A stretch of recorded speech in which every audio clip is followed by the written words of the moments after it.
Hello everyone, welcome to Hindi Adhyayan with Priyanka channel. आज का topic है कहानी सिक्का बदल गया। कौन कहानी पढ़ेंगे हम लोग? सिक्का बदल गया, जिसका लेखक है कृष्णा सोपती। चलिए, और आप लोग कैसे हैं? उम्मीद करते हैं सब ठीक होंगे और अपने अपने पढ़ाई में व्यस्त होंगे। ठीक है, इसके पहले के क्लास में हम लोग 11 कहानी पढ़ लिए हैं चुके हैं। जाकर आप लोग देख सकते हैं और अपने अपना तैयारी स्ट्रॉन्ग कर सकते हैं।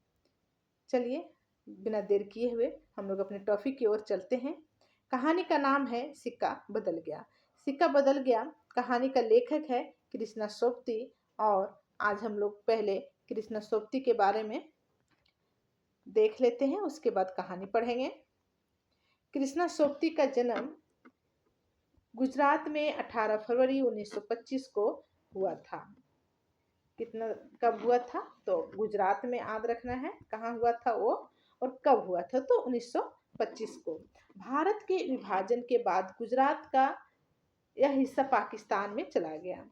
विभाजन के बाद वे दिल्ली में आकर बस गई और तब से यहीं रहकर साहित्य सेवा कर रही हैं। उन्हें 1980 में जिंदगीनामा के लिए साहित्य अकादमी पुरस्कार मिला था। अब ये भी इम्पोर्टेंट है कि जिंदगीनामा के लिए उन्हें 1980 में साहित्य अकादमी पुरस्कार मिला था। 1996 में साहित्य अकादमी का फेलो बनाया गया, जो अकादमी का सर्वोच्च सम्मान है। 2017 में इन्हें भारतीय साहित्य के सर्वोच्च सम्मान ज्ञानपीठ पुरस्कार से सम्मानित किया गया। कब? तो 1917 में ज्ञानपीठ पुरस्कार और 1980 में उन्हें जिंदगीनामा के लिए साहित्य अकादमी पुरस्कार मिला। ठीक है, याद रखिएगा। मुख्यतः कहानी लेखिका हैं। इनकी कहानियां बादलों के घेरे नामक संग्रह में संकलित है।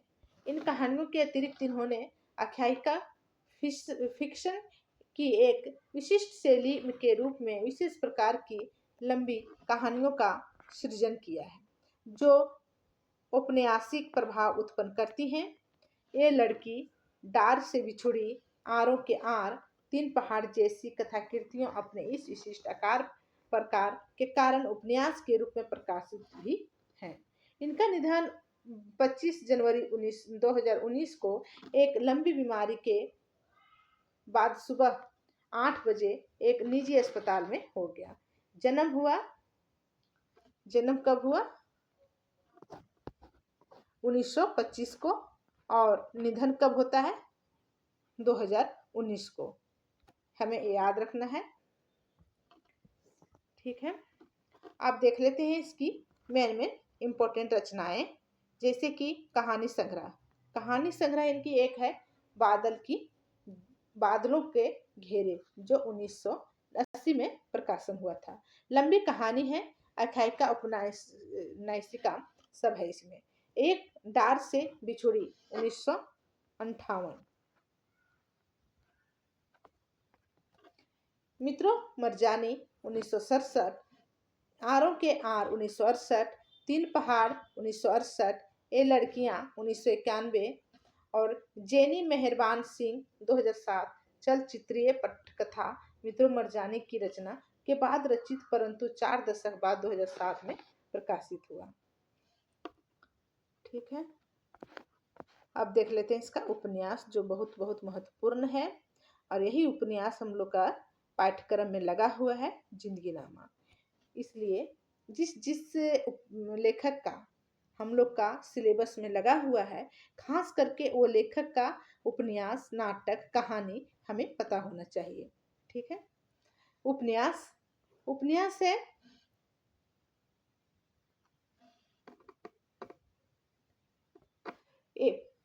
सूरजमुखी अंधेरे के 1972, जिंदगीनामा 1979, दिलोदानिश 1993, समय सरगम 2000, गुजरात पाकिस्तान से गुजरात हिंदुस्तान 2017, निजी जीवन के स्पर्श करती औपन्यासिक है, रचना है।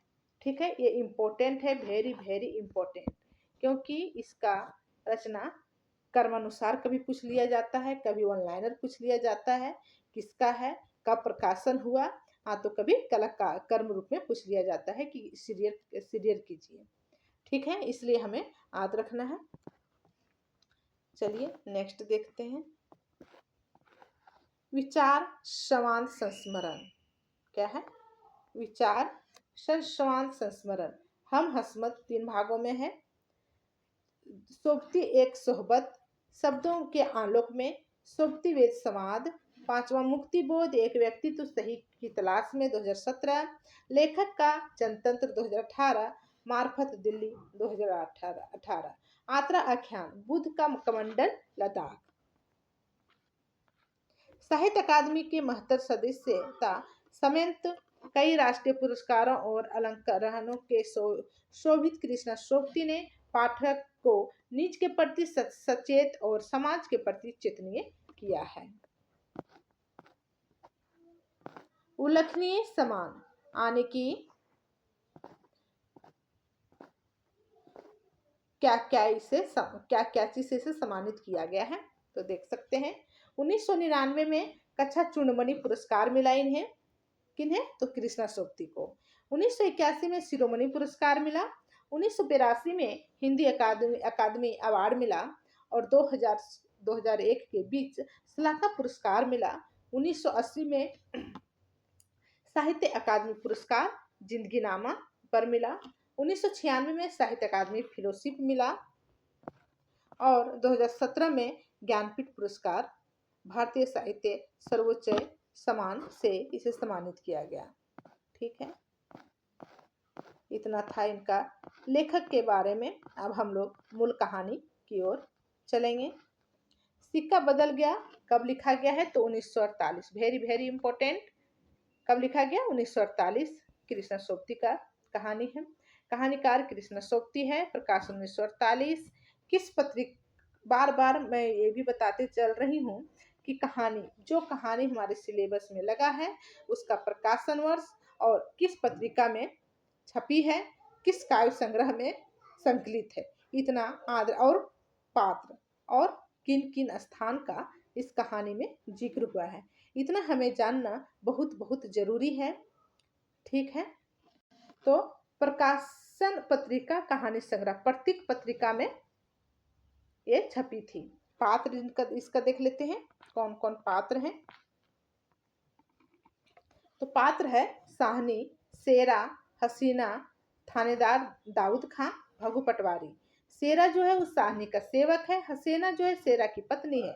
ठीक है, उद्देश्य और विभाजन के उत्पन्न दारुण परिस्थितियों के मार्मिक चित्रण के साथ मानवीय संबंधों और मूल्यों पर आए विघटन का वर्णन क्या किया गया है? विभाजन से उत्पन्न दारुण परिस्थितियों के मार्मिक चित्रण, यानी विभाजन के समय जो वहां की परिस्थिति रहा उसका अंकलन चित्रण के साथ मानवीय संबंधों और मूल्यों पर आए विघटन का वर्णन किया गया है इस कहानी के द्वारा। कौन किए? तो कृष्णा सोबती किए हैं। चलिए अब हम लोग कहानी की ओर चलते हैं। खदर की चादर ओढ़े, हाँ, खदर की चादर ओढ़े, हाथ में माला लिए साहनी जब दरिया के किनारे पहुंची तो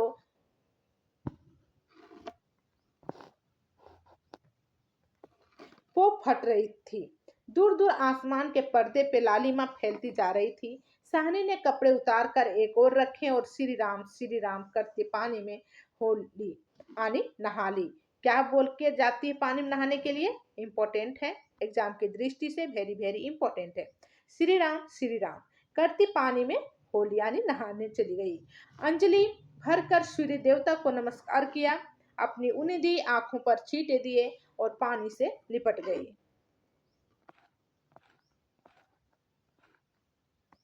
जनाब का पानी आज भी पहले सा ही सर्द था। लहरों लहरों का चुम रही थी। वह दूर सामने कश्मीर की पहाड़ियों से बर्फ पिघल रही थी। उछल उछल आते पानी के भंवरों से टकराकर कगारे गिर रहे थे, लेकिन दूर दूर तक बिछी रेत आज न जाने क्यों खामोश लगती थी। आने की बर्फ से पिघलते हुए पानी आ रही थी और क्यों न जाने वो खामोश लग रही थी। साहनी ने कपड़े पहने इधर उधर देखा कहीं नहीं किसी की परछाई तक न थी, पर नीचे रेत में अगणित पांवों के निशान थे, अनगिनत पांवों के निशान थे। आमने सामने अगल बगल जितना दूर वो देख सकती थी देखी, कहीं कोई इंसान नहीं दिखा, लेकिन पैरों का निशान रेतानी बालू में पैरों का निशान अनगिनत थे। वह कुछ सहम सी उठी, वह डर गई, थोड़ा सहमी।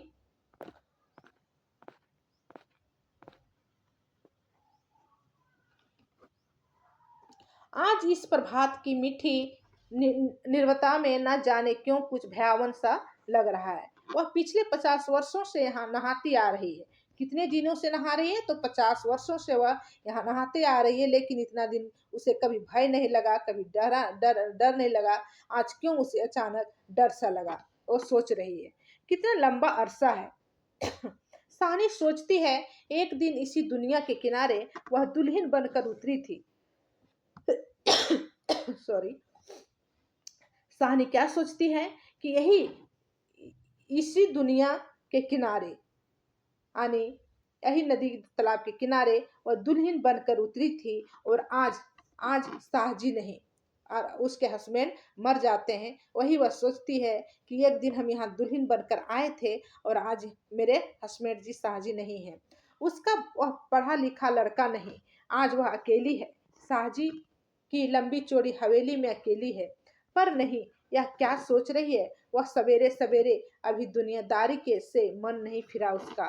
साहनी ने लंबी सांस ली और श्री राम करती बाजरे के खेतों से होती घर की राह ली, यानी घर की रास्ता की ओर चल दी।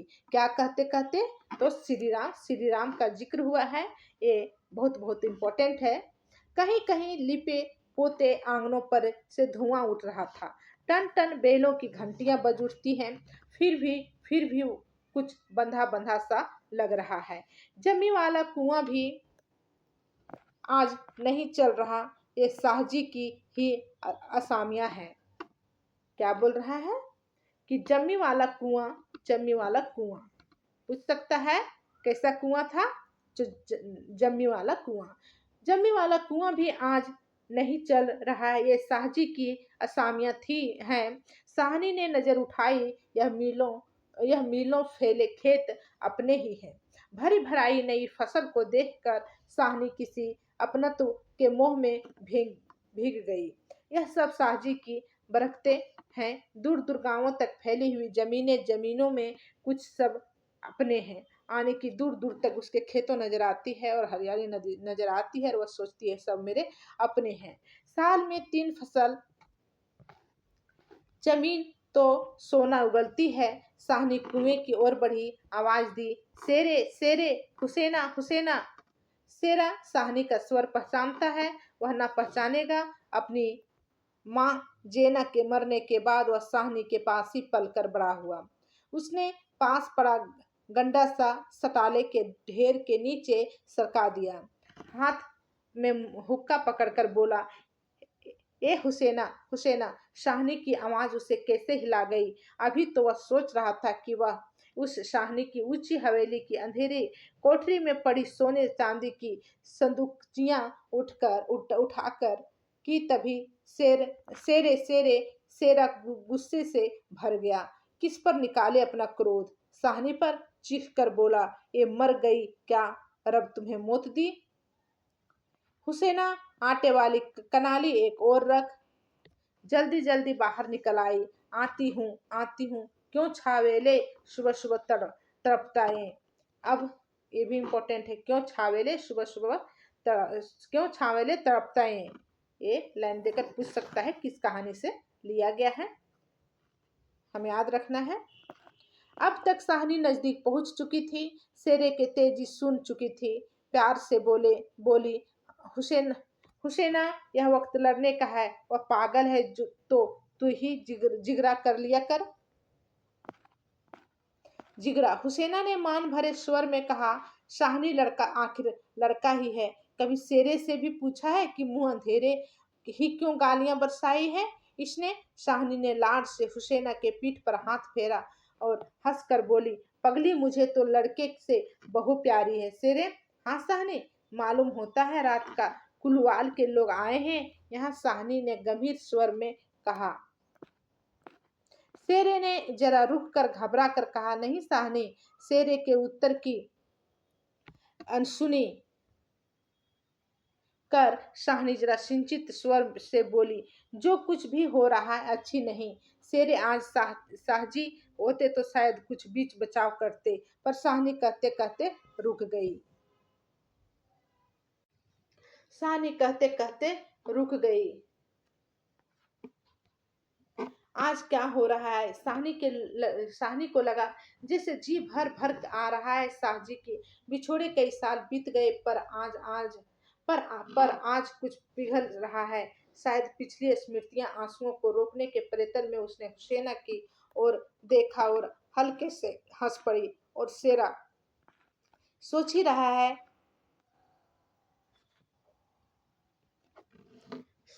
शेरा सोच ही रहा है क्या कह रही है साहनी। आज साहनी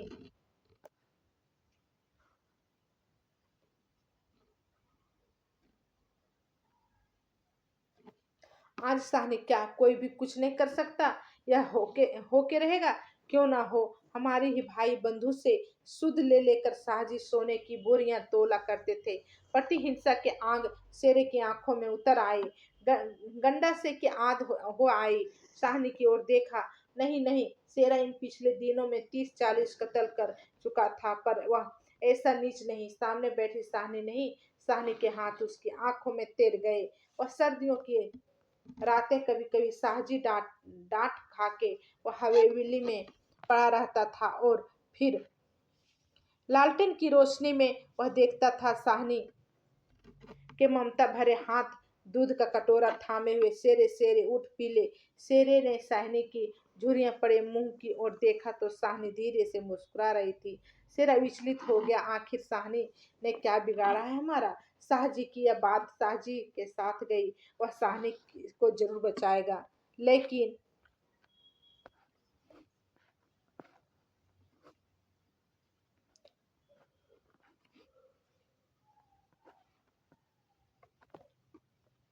लेकिन कल रात वाला मशवरा वह कैसे मान गया था? फिरोज की बात, सब कुछ ठीक हो जाएगा। सामान बांट लिया जाएगा। साहनी चलो तुम्हें घर तक छोड़ आऊं। साहनी उठ खड़ी हुई। किसी गहरी सोच में चलती हुई साहनी के पीछे पीछे मजबूत कदम उठाता शेर चल रहा है। संकित सा इधर उधर देखता जा रहा है। अपने साथियों की बातें उसके कानों में गूंज रही है। पर क्या होगा साहनी को मारकर? साहनी, हाँ शेरे। शेरा चाहते हैं कि सिर पर आने वाले खतरे की बात कुछ भी साहनी को बता के बता दें, मगर वह कैसे कहे? साहनी ने सिर ऊंचा किया। आसमान धुएं से भर गया था। शेरे शेरा जानता है यह आग है। जबलपुर में आज आग लगनी थी, लग गई। साहनी कुछ न कर सकी। उसके नाते रिश्ते सब वही है। हवेली आ गई। साहनी ने सुने मन से ड्यूटी में कदम रखा। शेरा कब लौट गया उसे कुछ पता नहीं। दुर्बल सी देह और अकेली बिना किसी सहारे के न जाने कब तक वह वहीं पड़ी रही। साहनी दोपहर आई और चली गई। हवेली कुछ पड़ी है। आज साहनी नहीं उठ पा रही, जैसे उसका अधिकार स्वयं आज स्वयं ही उससे छूट रहा है। साहजी के घर की मालकिन, लेकिन नहीं, आज मोह नहीं हो रहा।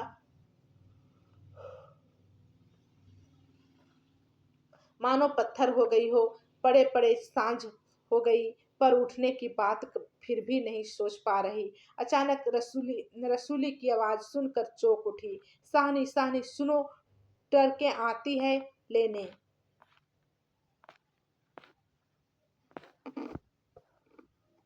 टरके साहनी इसके सिवाय और कुछ न कर सकी। हाथों ने एक दूसरे को थाम लिया। बात ही बात में खबर गांव भर में फैल गई। बीबी ने अपने विकृत कंठ से कहा, साहनी आज तक कभी ऐसा ना हुआ, ना कभी सुना। गजब हो गया, अधेर पड़ गया।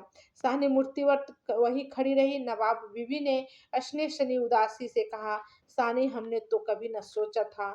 साहनी क्या कहे कि उसी ने ऐसा सोचा था। नीचे से पटवारी बेगू और जोलदार की बातचीत सुनाई दी। साहनी समझी कि वक्त आन पहुंचा। मशीन की तरह नीचे उतरी पर ड्यूटी न लांग सकी। किसी बहुत गहरी आवाज से पूछा, कौन कौन है वहां? कौन नहीं है आज वहां? सारा गांव है जो उस इशारे पर नाचता था। असमिया है जिन्हें उसने अपने नाते रिश्तों से कभी कम नहीं समझा। लेकिन नहीं, आज उसका कोई नहीं। आज वह अकेली है। वह भीड़, उनमें कुल्लूवाल के जाट। वह क्या सुबह ही ना समझ गई थी। बेगू पट ब- बट बेगू पटवारी और मस्जिद के मुल्ला इस्मालाई ने जाने क्या सोचा। साहजी के निकट आ खड़े हुए बेगू आज साहनी की ओर देख नहीं पा रहा। धीरे धीरे से चला, जरा गला साफ करते हुए कहा, साहनी, रब को यही मंजूर था।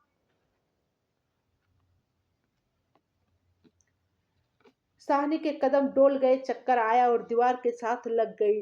इसी देर के लिए छोड़ गए थे साहनी उसे। बेजान सी साहनी की ओर देखकर बेगू सोच रहा है, क्या गुजर रही है साहनी पर। मगर क्या हो सकता, सिक्का बदल गया है। इसीलिए इसका नाम रखा गया है सिक्का बदल गया। साहनी का घर से निकलना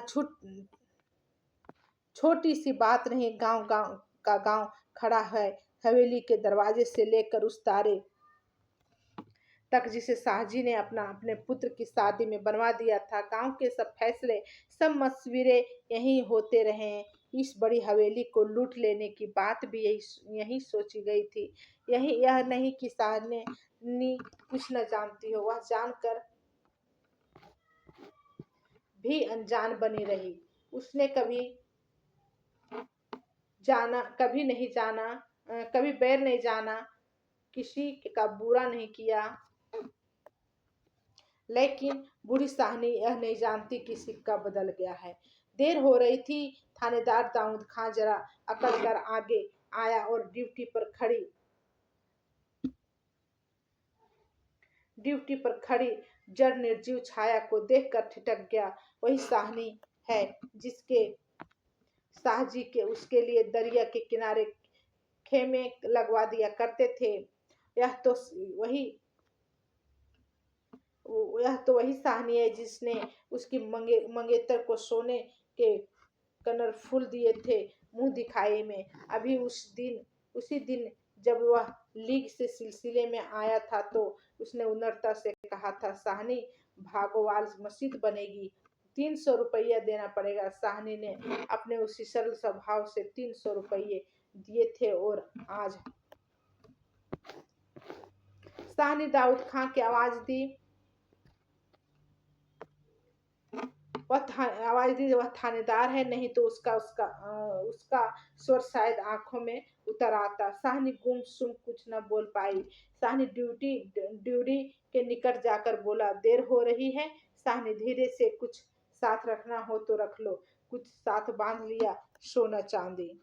साहनी स्फुट स्वर में बोली, सोना चांदी। जरा ठहर कर सादगी से कहा, सोना चांदी बच्चा, वह सब तुम लोगों के लिए है। मेरा सोना तो एक एक जमीन में बिछा है। दाऊद खान लज्जित सा हो गया। साहनी, तो तुम अकेली हो, अपने पास कुछ लेना जरूरी है। कुछ नकदी ही रख लो, वक्त का कुछ पता नहीं।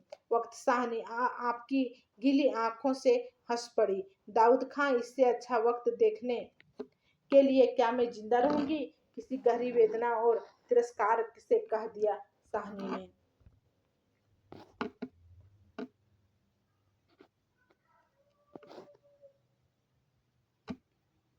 दाऊद खान निरुत्तर है, साहस कर बोला, साहनी, कुछ नकदी है?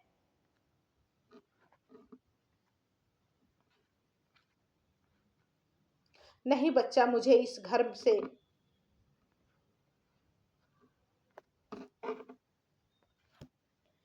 साहनी का गला रूंध गया। नकदी प्यारी नहीं, यहाँ की नकदी यही रहेगी। शेर आन खड़ा हुआ पास। दूर खड़े खड़े उसने दाऊद खां को साहनी के पास देखा तो शक गुजरा कि हो ना जा हो कुछ मार रहा है साहनी से। खां साहिब, देर हो रही है। साहनी चौंक पड़ी। देर मेरे घर में, मुझे देर आंसुओं की भंवर में न जाने कहाँ से विद्रोह अमर पड़ा। मैं पुरखों के इस बड़े घर की रानी, और यह मेरे ही अन्न पर पले हुए नहीं, यह सब कुछ नहीं ठीक है। देर हो रही है, देर हो रही है। साहनी के कानों में जैसे यह गूंज रहा हो, देर हो रही है। पर नहीं, साहनी रो रो कर नहीं, साहनी से निकलेगी इस पुरखों के घर से, मान से लांघेगी या देहरी, जिस पर एक दिन वह रानी बनकर आंख खड़ी हुई थी, अपने लड़खड़ाते कदमों को संभाल कर। साहनी ने दुपट्टे से आंखें पोंछी और डूडी से बाहर हो गई। बड़ी बुढ़िया रो पड़ी। उनके दो सुख दुख की साथिन आज इस घर से निकल पड़ी। किसकी तुलना हो सकती थी इसके साथ? खुदा ने सब कुछ दिया था, मगर मगर दिन बदले, वक्त बदले। साहनी के दुपट्टे से सिर ढाँप कर अपनी धुंधली आंखों में से हवेली को अंतिम बार देखा। शाहजी के मरने के बाद भी जिस कुल का अमानत को उसने सहेज कर रखा, वह आज वह उसे धोखा दे गई। साहनी ने दोनों हाथ जोड़ लिए। यही अंतिम दर्शन था, यही अंतिम प्रणाम था। साहनी की आंखें फिर कभी इसी ऊंची हवेली को ना देखी पाएगी। प्यार ने जोर से मारा। सोचा एक बार घूम फिर कर पूरा घर क्यों न देख आई। मैं जी छोटा हो रहा हूँ, पर जिनके सामने हमेशा बड़ी बनी रही है, उनके सामने वह छोटी ना होगी, इतना ही ठीक है सब हो चुका। सिर झुकाया ड्यूडी के आगे। कुलवधु की आंखों से निकल कर कुछ बूंदें चुप पड़ी। साहनी चल दी। सोचा ऊंचा सा भवन पीछे खड़ा रह गया। दाऊद खान, सेरा, पटवारी, जेलदार और छोटे बड़े बच्चे, बूढ़े मर्दे औरतें सब पीछे पीछे।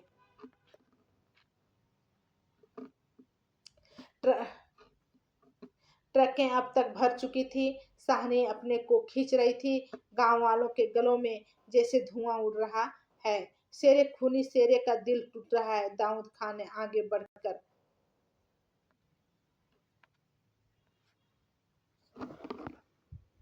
ट्रक का आवाज खोला। साहनी बढ़ी। इस्माइल ने आगे बढ़कर भारी आवाज से कहा, साहनी कुछ कह जाओ। तुम्हारे मुंह से निकली आशीष झूठ नहीं हो सकती।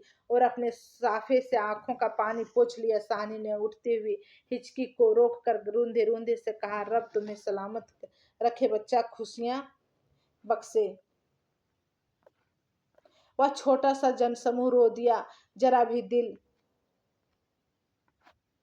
में मैल नहीं साहनी के, और हम साहनी को नहीं रख सके। शेरे ने बढ़कर साहनी के पांव छुए। साहनी कोई कुछ नहीं कर सका। राज की पलट गया। साहनी ने कांपता हुआ हाथ शेरे के सिर पर रखा और रुक रुक कर कहा, तुम्हें कोटेशन है? तुम्हें भाग भाग लगे चना। इम्पोर्टेंट है एग्जाम दृष्टि से, हमें याद रखना है।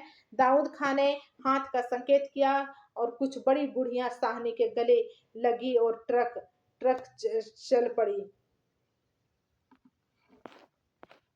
अंजल अंजल उठ गया। वह हवेली नहीं, नई बैठक, ऊंचा चौबारा, बड़ा प्रसार एक एक करके घूम रहे हैं। साहनी की आंखों में कुछ पता नहीं, ट्रक चल रहा है या वह समय चल रही है। आंखें बरस रही है। दाऊद खान विचलित होकर देख रहा है। इस बूढ़ी साहनी को कहाँ जाएगी अब, सब सोच रहा है। साहनी मन में मैल न लाना, कुछ कर सकते तो उठा न सकते। वक्त ही ऐसा है। राज पलट गया, सिक्का बदल गया है। रात को साहनी जब कैंप में पहुंचकर जमीन पर पड़ी तो लेटे लेटे आहत से सोचा, राज पलट गया है, सिक्का क्या बदलेगा? वह तो मैं वहीं छोड़ आई। और साहजी के साहनी के की आंखें और भी गिल्ली हो गई। आसपास के हरे हरे खेतों के घेरों, गांवों में रात खून बरसा रही थी। शायद राज पलटा भी खा रहा था और सिक्का बदल रहा था। ठीक है, कहानी खत्म हो गई। अब हम लोग नेक्स्ट कहानी के साथ अगले क्लास में मिलते हैं। तब तक के लिए धन्यवाद।